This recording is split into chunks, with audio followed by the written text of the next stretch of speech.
रुकन असेंबली आंध्र प्रदेश के 6 अफराद खानदान अमेरिका में टेक्सास में रौनुमा सड़क हादसे में हलाक हो गए हैं।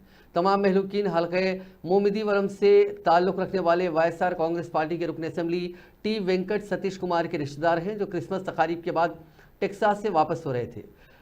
जिला डॉक्टर BR अम्बेडकर कोनासीमा में वाक़ अमलापुरम में इस खानदान को इतला मिली कि उनके 6 अफराद खानदान मंगल को जॉनसन काउंटी में एक हाईवे पर ट्रक और कार के दरमियान तसादुम में हलाक हो गए।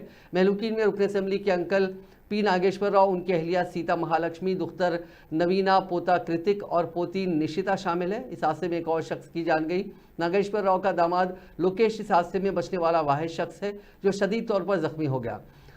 इसे एक हेलीकॉप्टर के जरिए हॉस्पिटल मुंतकिल किया गया, जहां डॉक्टरों ने बताया कि लोकेश की हालत भी तशवीशनाक है। रुकन असेंबली सतीश के मुताबिक उनके अंकल और उनका खानदान अटलांटा में रहता है और वो क्रिसमस तकारीब के बाद टेक्सास से वापस हो रहे थे। 26 दिसंबर को दोपहर 4 बजे उस वक्त ये हादसा पेश आया जब एक ट्रक ने उनकी कार को टक्कर दे दी। रुकन असेंबली ने कहा कि ये ट्रक 2 नौजवान मुखालिफ सिमत में चला रहे थे, जिसकी वजह से ये हादसा पेश आया।